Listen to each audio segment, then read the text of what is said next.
Good morning, wonderful Waypointers. Woohoo!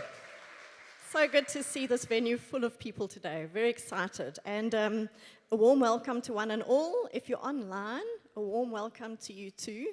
I feel it is my duty, however, to point out to you that when you're not here in person, you don't get to see the gorgeous guy doing lights today. Just as an example, there are lots of other wonderful people in this room. And the sound, if you haven't already noticed, is absolutely amazing. So we're very grateful for this new sound system, absolutely loving it. As you saw in the video clip, we're starting a new series in our life groups, in the small groups, called The Beginner's Guide to Predicting Your Future. And if you're not in a small group, you can chat to Tian. It's a lovely place to be, a lovely place to grow, fellowship, meet new people. So do get on board with Life Group if you're not in one. As you know, we've begun a series called Better Decisions, Fewer Regrets, and Tian's doing a great job of taking us through this topic of decision making. If you're anything like me, you've probably been sort of mulling over the decisions you've been making this year so far, and January, of course, is a great time to be making decisions. So I decided to go to the doctor last week, and he told me I'm busy going deaf. Was that hard to hear?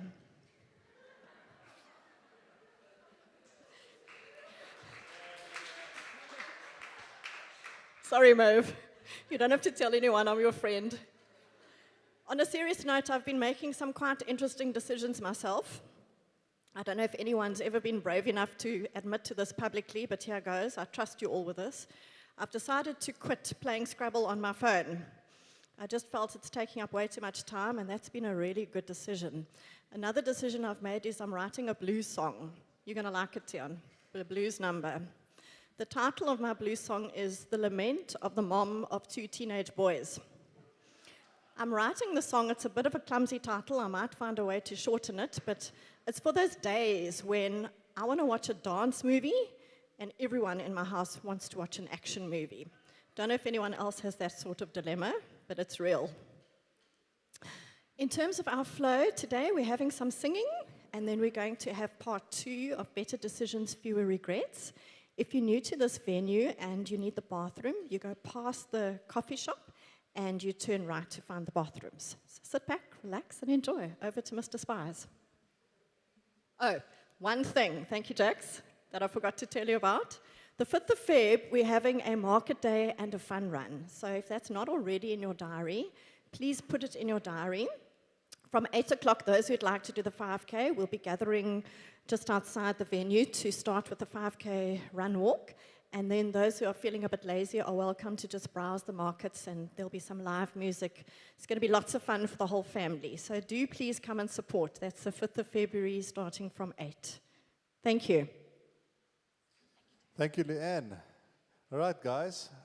Just a quick look. Just look in your 360-degree. If there's someone you haven't said hello to, just or hello. Or if a nod is fine with you, you can just give a nod. You know, it's a new year, new faces. We're gonna sing a few songs. The first song we're singing. It was actually our song for last year. We really love the song because as we're busy with this series, we realized that, and Paul wrote this, you know, the biggest battle you will have is with your mind. And we're going to sing this first song. It's called The Battle Belongs. And every battle that you're facing right now, whether it's your mind or whether it's relationships and stuff, there's a posture that you take in that makes it so much better when you say, God, this belongs to you. You know, I don't want to fight this anymore. I want you to fight. I want you to do it, and just let me be. Like, just be and tell me what to do. It's so much more freeing. It's so much more liberating. So we're gonna sing this song called "Battle Belongs." I want to invite you to stand as we're gonna sing the first one.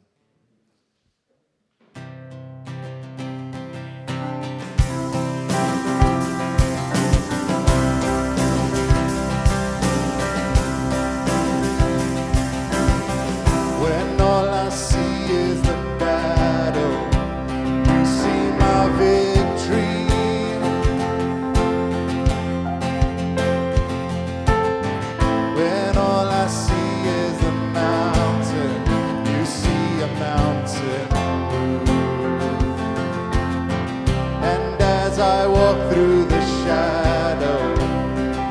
love surrounds me.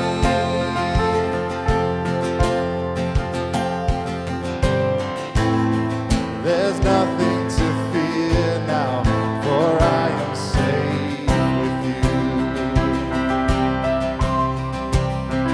So when I fight, I'll fight on my knees with my heads lifted high. Oh God, the battle belongs to you, and every fear I lay at your feet. I'll sing through the night. Oh God, the battle belongs to you.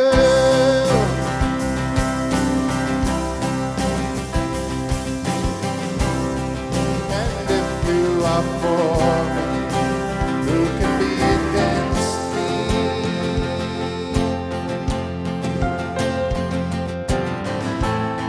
For Jesus, there's nothing impossible for you.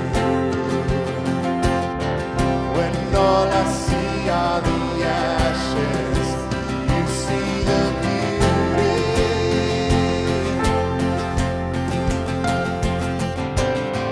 When all I see is a cross, God, you see an empty tomb. So when I fight, I'll fight on my knees with my heads lifted high. Oh God, the battle belongs to you, and every fear I'll lay at your feet. I'll sing through the night. Oh God, the battle belongs to you. An almighty fortress, an almighty fortress, you go before us. Nothing can stand against the power of our God. You shine in the shadows, you win every battle. Nothing can stand against the power of our God. Almighty fortress, you go before us. Nothing can stand against the power of our God. You shine in the shadows, you win every battle. Nothing can stand against the power of our God.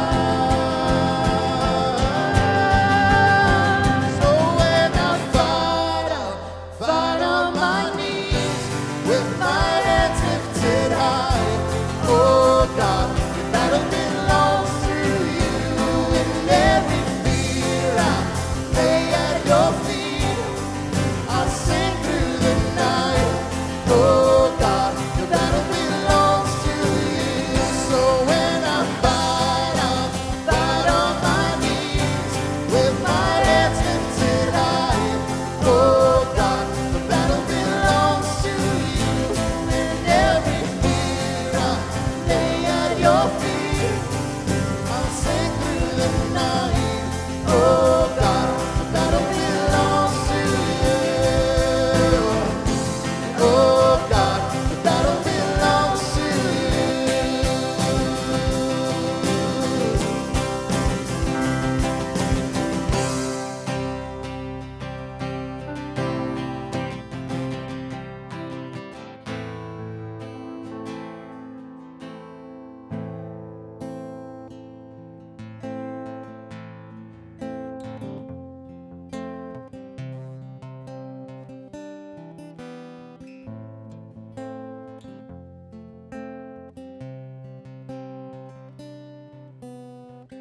There's a grace when the heart is under fire.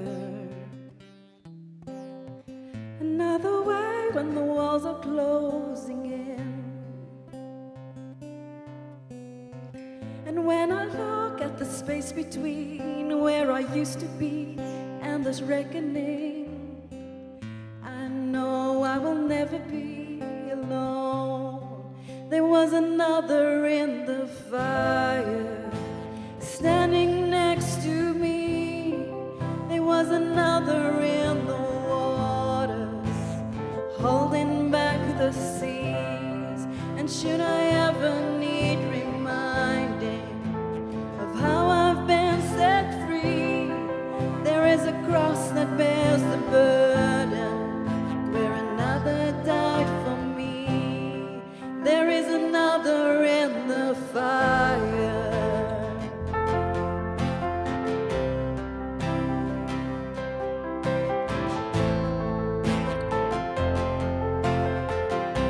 Sing all my debts. All my debt left for dead beneath the waters. I'm no longer a slave to my sin anymore. Should I fall in the space between what remains of me and this reckoning? Either way, I won't bow to the things of this world. And I know I will never be alone. There is another in the fire standing next to me. There is another in the waters holding back the seas. And should I ever need reminding what power set me free, there is a grave that holds nobody. Now the power lives in me. There is another in the fire. Oh, there is another in the fire. Oh, there is another in the fire. Oh, there is another in the fire. Oh, 'cause I can see the light in the darkness as the darkness bows to Him. I can hear the roar in the heavens as the space between we're still. I can feel the ground shake beneath us as the prison walls cave in. And nothing stands between us. Nothing stands between us.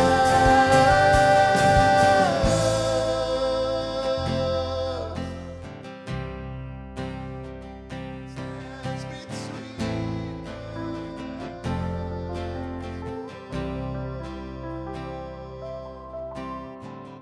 There is no other name but the name that is Jesus.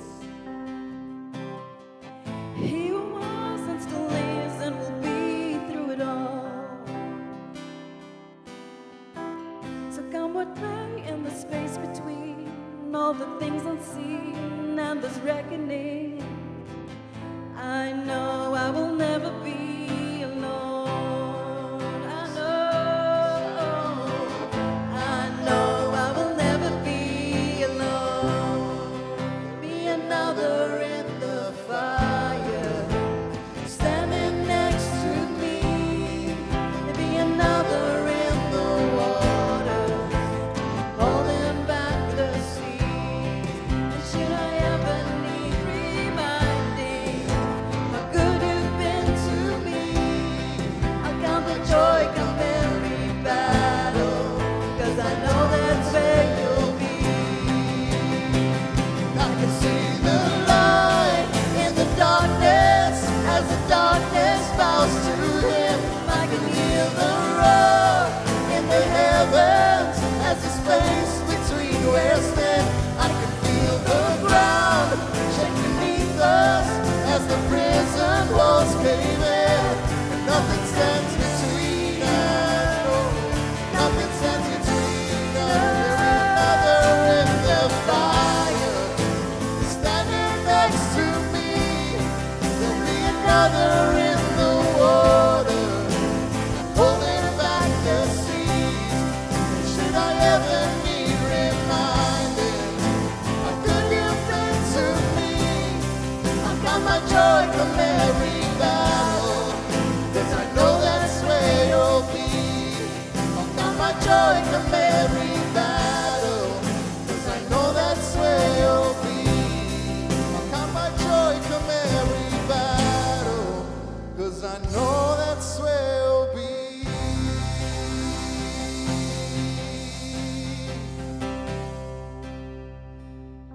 So the next song that we're going to do, just want to give a short introduction.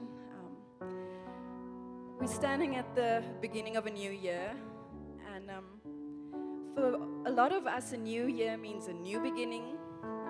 You know, things are going to be new, but you've had, and I know a lot of you, been going through tough times, especially the past 2 years. And a new year doesn't necessarily mean none of that anymore. And a new year means, you know, hope that things will change, and sometimes they don't. And a lot of us feel that we have to walk that road alone. The lyrics of the song says, "I've carried this burden for too long on my own." But we weren't created to bear this burden alone. And what we want to do with the song is sometimes we need to realize that there's just this invitation. All you have to do is just respond to an invitation to run to your Father, to put those burdens down, and to run to the one that you trust. The best thing about all of this is He's extremely faithful. And we know this by looking back in our lives for when He actually came through for us. So it's not just a one-time running thing. You can run to your Father again and again and again, and He will be there. So I want to invite you to sing the song with us if you want to sing, or if you just want to listen to the lyrics, but to put those burdens, those things wearing you down, to put it down, and to run to the Father who's waiting for you with open arms. Let this be our declaration of dependence on a God that is ever faithful and just wants to hug you. So run to the Comforter. I've carried a burden for too long on my own.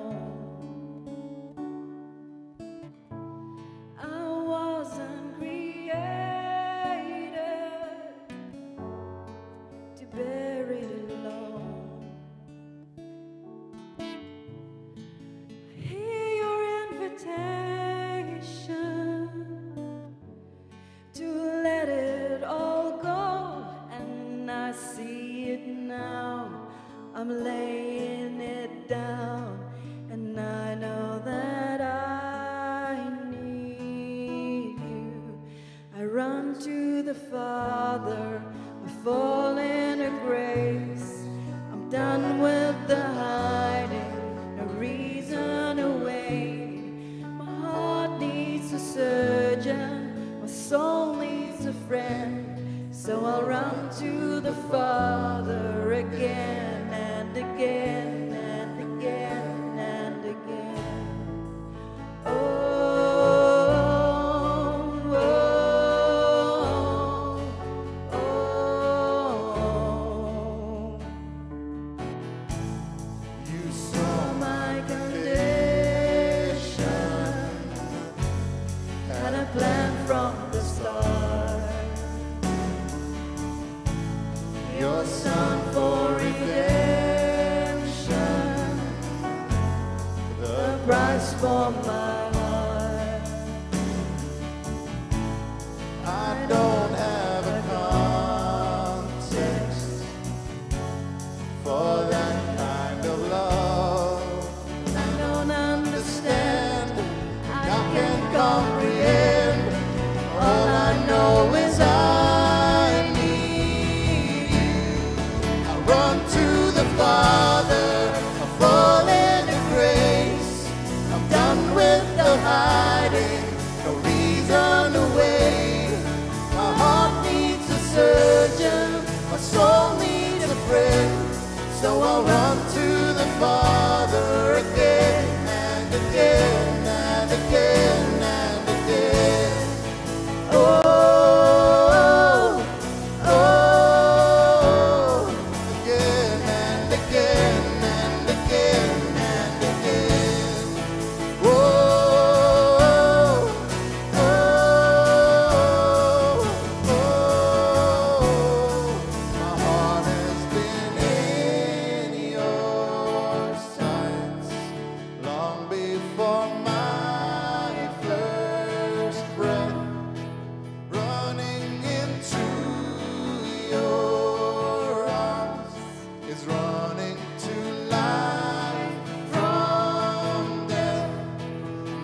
chance.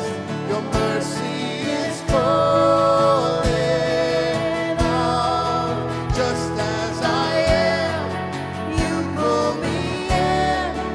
I know I need you now. Run to the Father, falling in grace. I'm done with the hiding, no reason to wait. My heart found a surgeon, my soul found a friend. So I'll run to the Father again and again. I run to the Father, I'm falling in grace. I'm done with the hiding, no reason to wait. My heart found a surgeon, my soul found a friend. So I'll run to the Father again and again and again and again. Oh, oh, again and again and again and again. Oh, oh, again and again and again and again. Oh,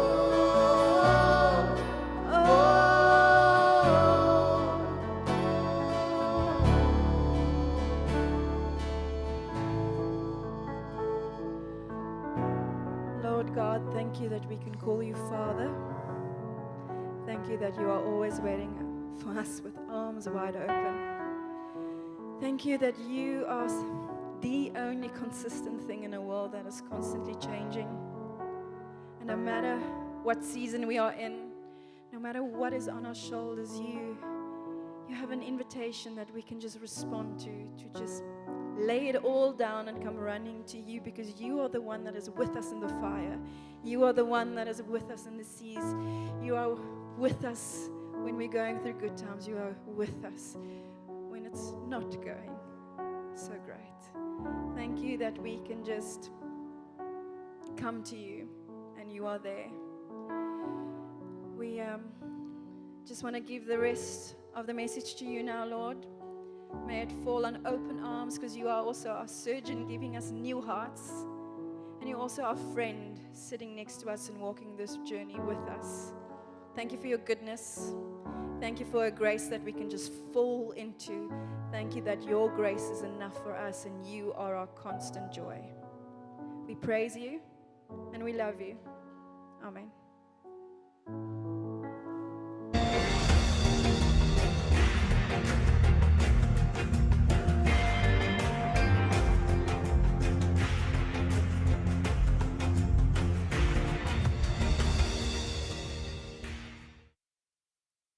Hallo. Weer. So, I'm going to start this week with, I warned you last week, this series is not going to be comfortable, okay? It's going to be challenging, it's going to be tough, it's going to be brutal at times. But it will also be liberating and empowering. Okay, so I'm going to start with this phrase. It might ring true to you. It might not ring true at all. Doesn't make it less true. Because if it's on here, it's true. It's a fact of life. Okay, no, I'm kidding. I want to put on this phrase. It's the easiest person to deceive is the person in the mirror. Ne? Think about it. The biggest regrets that you have are because of decisions you made. You pulled the trigger on that decision. You were the one that decided to react that way. You were the one that decided. Yeah, there were outside influences in some cases. Some people may have tried to talk you into it, but ultimately the decision lay with you. But the other thing about this phrase is that the easiest person to deceive is in the mirror is that it's the person we lie to the most, is yourself. You know? This is why you know that when you had your biggest regret, you always ask, oh, I never thought I would do that. Or I don't understand why I did that. I don't understand. How could I have done that? How could I have been so stupid? it means there's a disconnect between who you are and who you think you are, or what you said to yourself and what you understand. And the reality of that is there is a sales associate in your mind, a very average sales associate, and his sales pitches are mediocre at best. But always we tend to listen to this sales associate.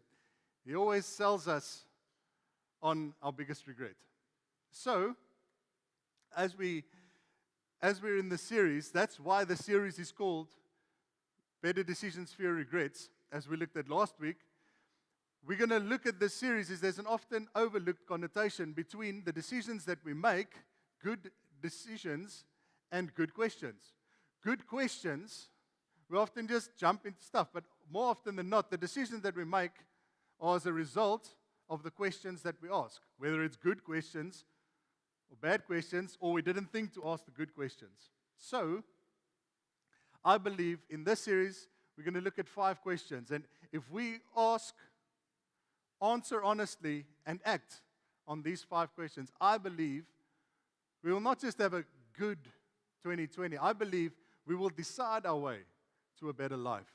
We will decide our way to a better marriage, decide our way to a better family life, decide our way to a better relationship with our kids, decide our way to a better career. But the decision is yours. So, I asked us to memorize a verse last week. So, wie's lus vir 'n sweetie? So you guys remember it, eh? Must I refresh your memory? Okay. It was Proverbs 27:12. The prudent, the wise, the people that look past today, the prudent, they see danger and take refuge. They see danger and they make a decision. They stop. They pause. But the simple, the unwise, the people that just live for the moment and let maybe Jock uses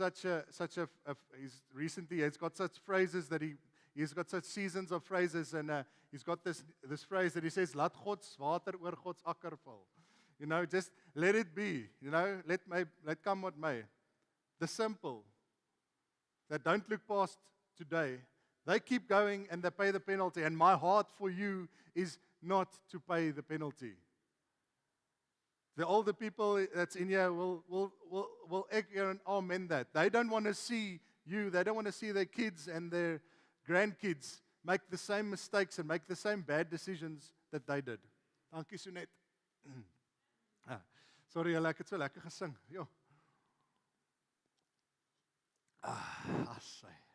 So, without further ado, with the context being set, let's go to the first question. It's the integrity question. Okay? So I need to give you just a bit of build-up to this question, because I don't just want to put it there, because I want it to be like, okay?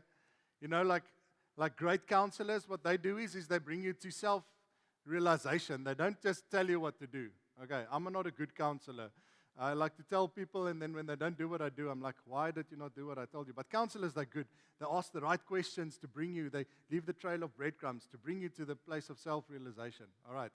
So, but before we get to the question, I want to just look at the phrase. When we say the easiest person to deceive is the person in the mirror, we need to start being honest with ourselves. We need to look past. And this is difficult. If it was easy, everyone would be doing it. But if we look at being honest with ourselves, and if you look at any person that leads either an AA meeting or someone that works at a rehab, or people that works with people recovering from addiction or stuff like that, or counseling, they would tell you this, that the antidote to lying, the antidote to deceiving yourself, to lying to yourself is this. Rigorous honesty is the first rule to recovery. Rigorous honesty. Honesty that cuts through the noise, it cuts through the bone. Rigorous, real, vlees honesty is the best and is the first rule of recovery. We can't get better at this unless we're honest. We have to start with honesty. But the next phrase is maybe going to be a bit more challenging. It's going to be maybe controversial in some cases.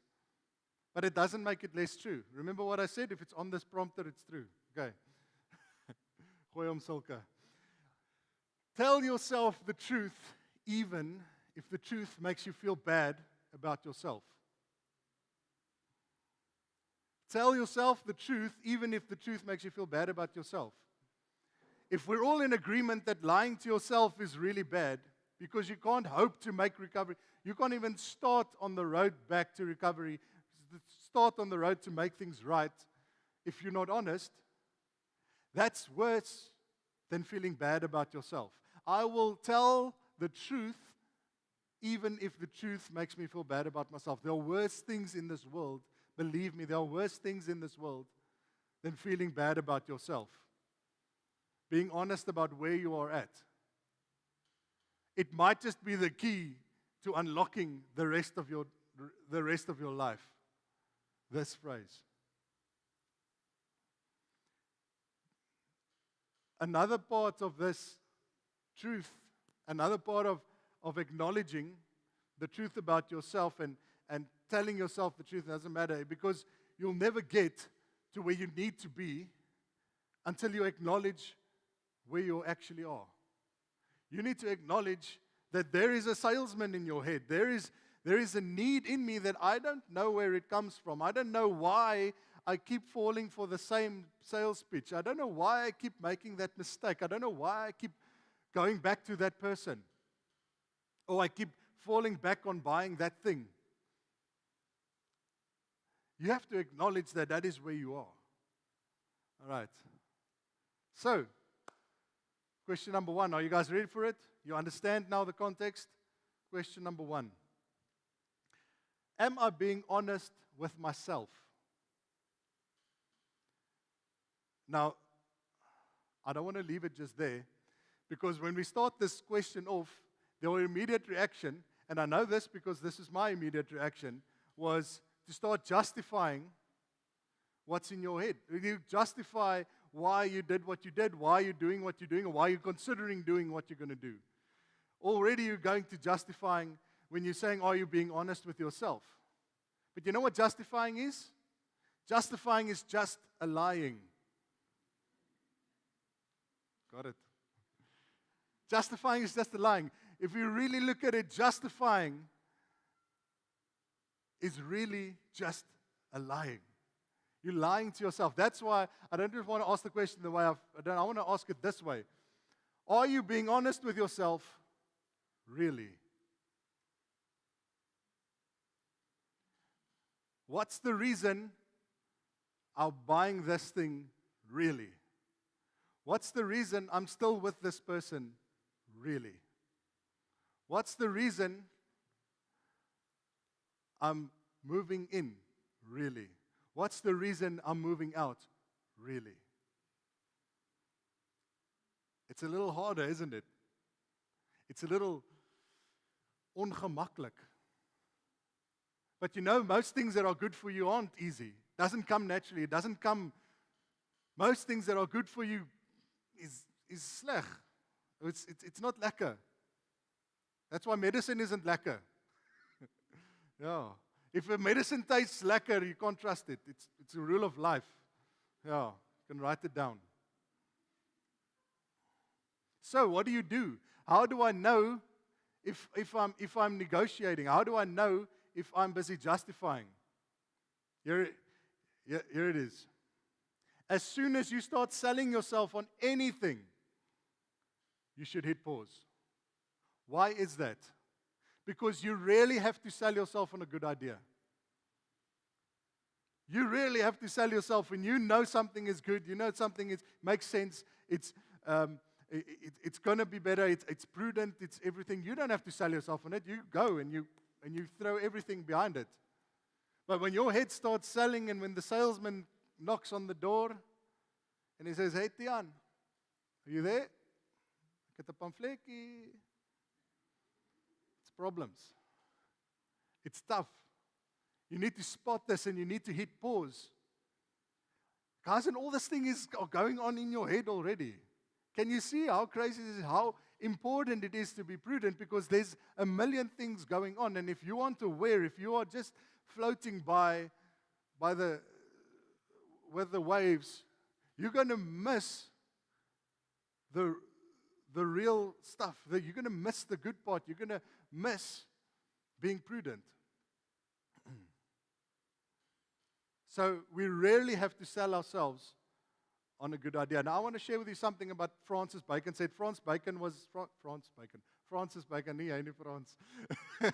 Francis Bacon, he was a 17th century philosopher and statesman. And he, in the 16th century, 17th century frame of mind, he actually observed this, and we're gonna look at it. He wrote, "The human understanding, when it has once adopted an opinion, when it's already kind of made up its mind on a certain thing, draws all things else to support and agree with it." You know that, ne? When you've made up your mind about something, the only things you see are the things that support it. You know, when you bought that Mazda, the only thing you see is Mazdas on the road. You don't even notice anything else. You're like, when did everyone get Mazdas? You know? Or deesdae it's Aval, ne? Yeah, I see there's a lot of Avals on the road. You do everything and you support that supports and agree with that statement and that opinion. So he says it further. He says, though there be a greater number and weight of instances to be found on the other side. So it draws everything that supports his opinion at the cost of what might actually, even though most of some of the stuff is actually drawing to the opposite conclusion. Here we go. And the next one, yet these it either neglects or despises, or else by some distinction sets aside and rejects. Your mind, once it is decided on something, it rejects everything that doesn't staff it, even if it's sound advice. Francis Bacon saw this in the 7th century, but long before Francis Bacon, there was a guy called Jeremiah. Now, Jeremiah wrote a book in the Old Testament. Jeremiah was, first and foremost, a prophet, so someone who was speaking to God and hearing from God on behalf of people. But also, he was an advisor, kind of an advisor, coach to a series of kings in Judah at the time. Now, Judah was the southern half of the kingdom of Israel. So by that time, Israel had kind of been conquered, but Judah was still a kingdom. So with this small enclave where Jerusalem is, so Jerusalem was the capital with the king. So he was an advisor to a bunch of kings. And as we're going to look, these kings weren't wise, were not prudent, because they rejected the advice that Jeremiah had for them. Why? Because he's a king. They're advisors. He doesn't have to follow them. He doesn't have to listen to advice. He has the choice to do with it what he wants. And as you will see, they didn't do a great job at listening. So the first one was King Jehoiakim. If you can pronounce, I'm sorry for the pronunciation. My Jewish is a little rusty. King Jehoiakim, he was the king of Judah at the time. And what happened was he had to pay a tribute fee to Babylon at the time. Babylon was the superpower of the world at that time. And they had to pay a tribute fee in exchange for military support and all other things. But they essentially had to pay this tribute, and then they could go on with their affairs in their kingdom. But as we said, Jehoiakim was not a good king. He had long since abandoned the ways of the Jewish religion, of God's ways. He wasn't listening to Jeremiah because because what was Jeremiah telling him? So King Jehoiakim was looking at this tribute fee, and he decided, no, he's not going to pay this anymore. He's going to pay, it's Essence switch banks, and he's going to go to FNB. No, I'm kidding. He's going to go to Egypt. He's going to invest in Egypt. And Egypt at that time was the arch rival of Babylon. Okay? Babylon, their king was Nebuchadnezzar. He was the groot konyn, the main oak, the cheese, the big cheese. And And King Jehoiakim decided he's going to go to invest, and he's going to partner rather with Egypt. Bad decision. As Jeremiah pointed out and asked him, please reconsider, don't do this. It's not the will of God. But Jehoiakim had long forsaken the will of God. He used the temple and other places to justify his desires and sexual desires and stuff. He was, as we come to know, not a good king. So, he was the perfect target for Nebuchadnezzar, who had just lost the battle to Egypt, had a great idea to vent his frustration on who other than this vassal little kingdom that decided to switch allegiances. So Nebuchadnezzar rocked up with his army and took Jehoiakim captive and took him back to Babylon. You see, why did he do that? Because King Nebuchadnezzar collected kings.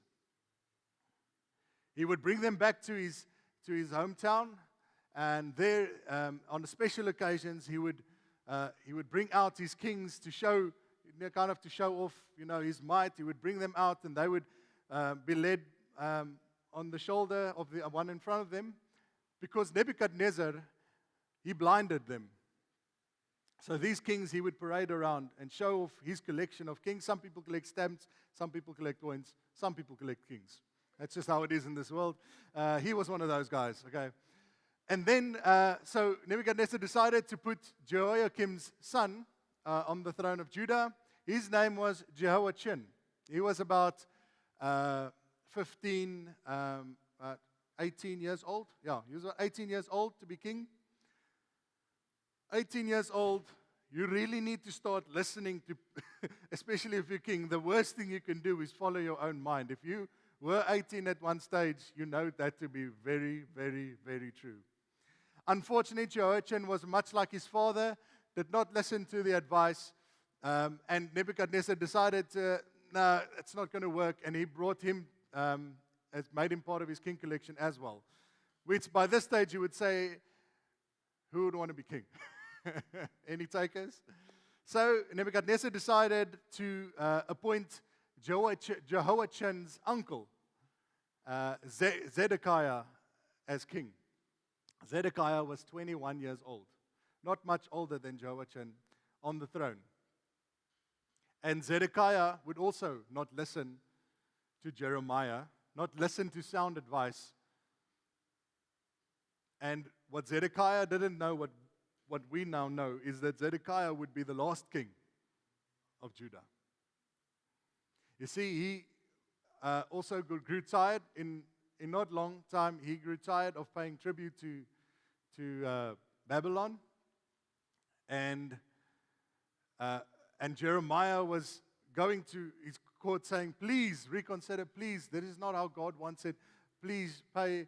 So he got tired of Jeremiah, and Jeremiah decided to go to the streets and warn the people and said, listen, please, please, please submit to Babylon. Please don't fight this. Don't fight. Don't fight.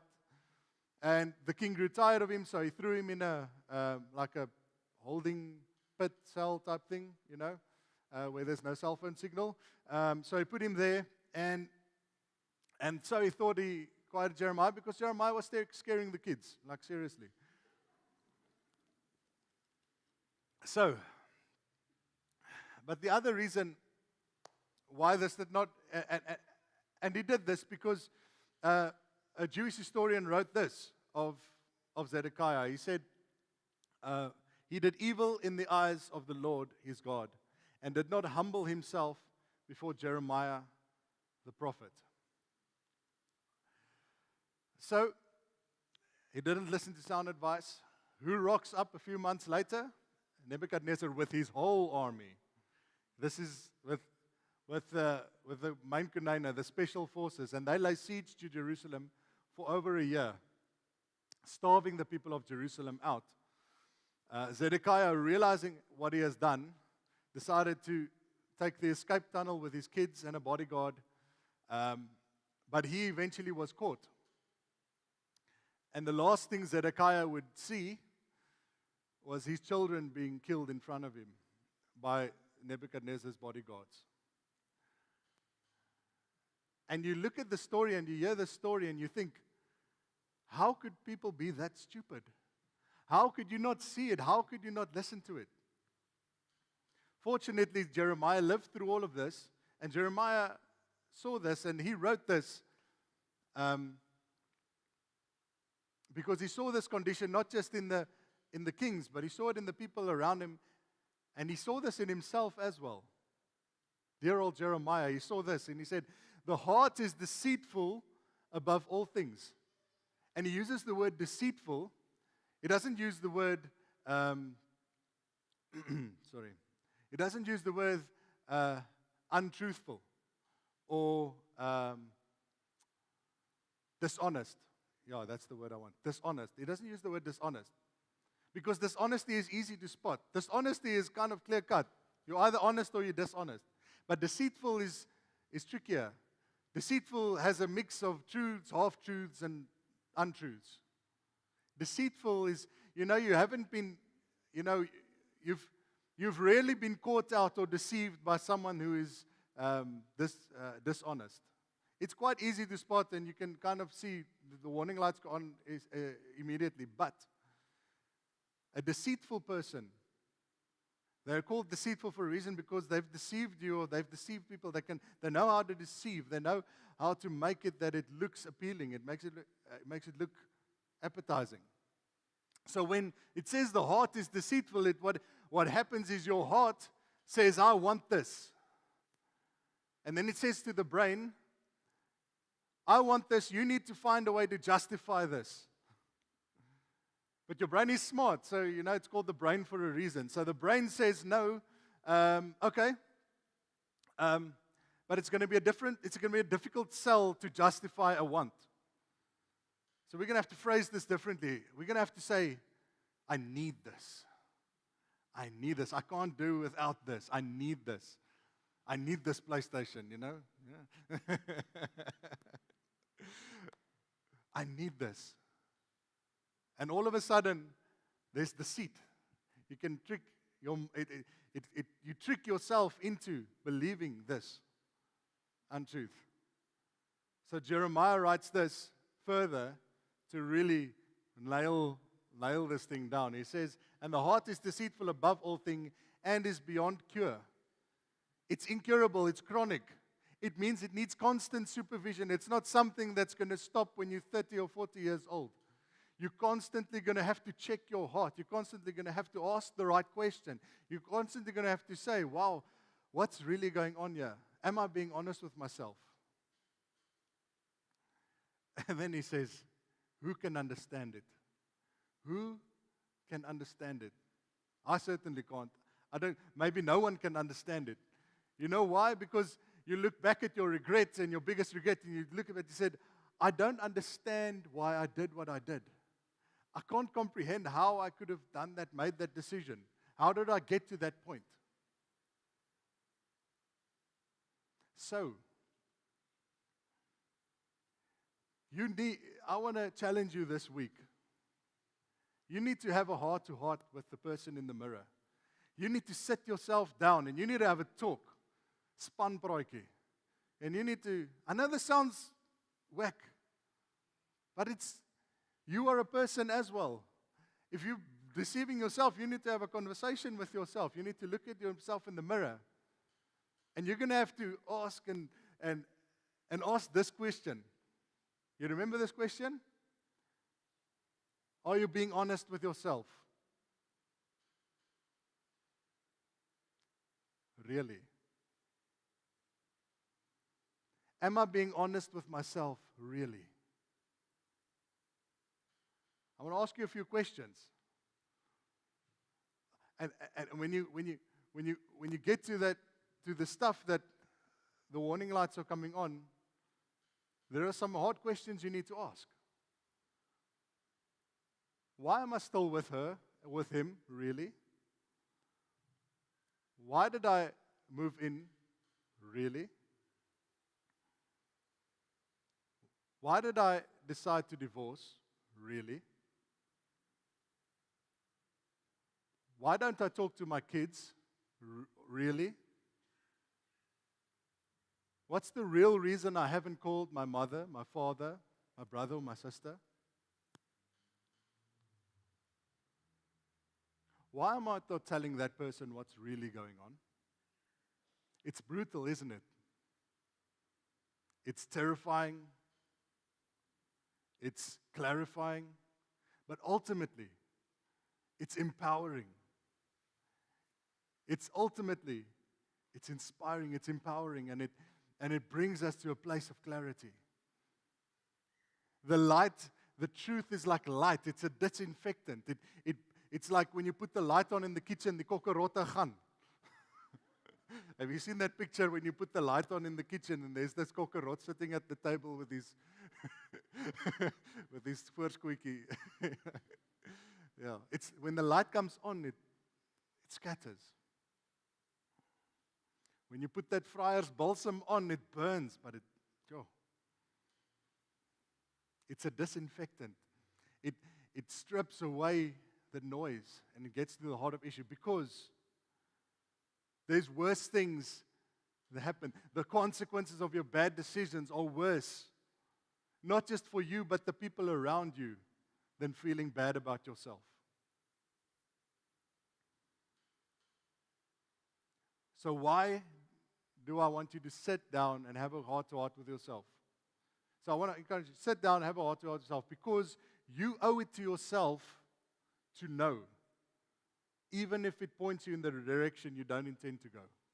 You owe it to yourself. If not for anyone else, for yourself. Start with yourself. That's why we're starting with the first question, the integrity question. You can't negotiate this. It's something that can't be negotiated. You're either honest with yourself or you're not. And then when you're asking and you're evaluating this situation, this question, and you're looking at it, you ask yourself this: am I telling myself the truth, or am I selling myself a regret? Let's be honest. Let's choose honesty with ourselves first and foremost. We can't lead the people we lead. We can't lead our families. We can't invest in true, honest relationships if we're not honest with ourselves. You are the hardest person. You will be the hardest person for you to lead.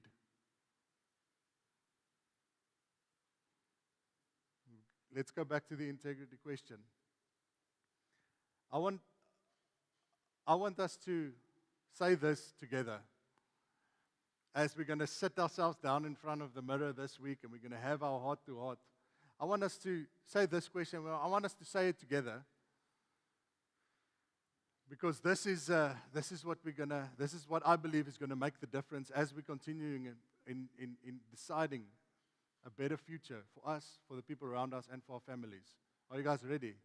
This is going to be our creed for the series. This was a creed, a credo, creed. All right. So guys are going to go out there, you're going to march, and you're going to toy, and you're going to sing this. You're going to say this creed. Okay, and I'm kidding. Okay, are you ready? I will not lie to myself even when the truth makes me feel bad about myself. Very good. You know what? And this is what the Heavenly Father wants for you. He sees the real you. You might be hiding the real you. You might be dishonest about the real you, but your Father in heaven sees the real you. The lying one, the one who deceives. He looks there and he says, "How I love you. Oh man, come run to me.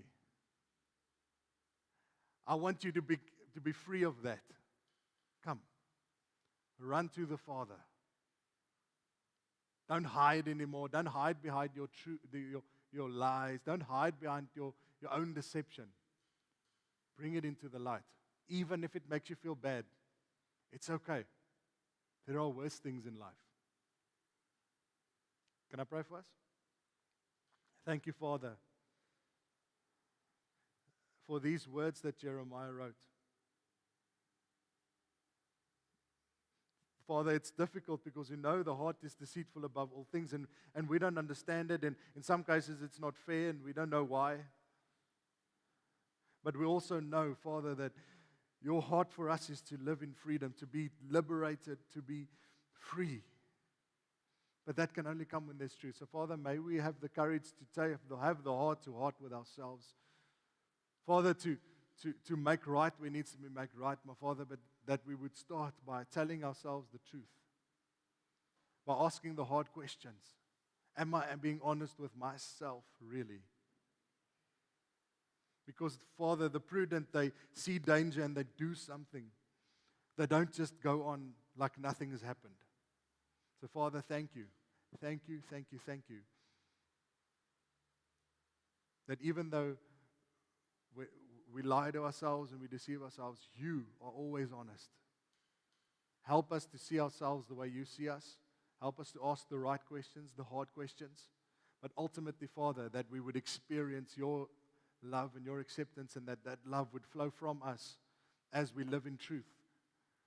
It would flow from us onto our families, onto our spouses, onto our friends, onto our groups, and onto our co-workers.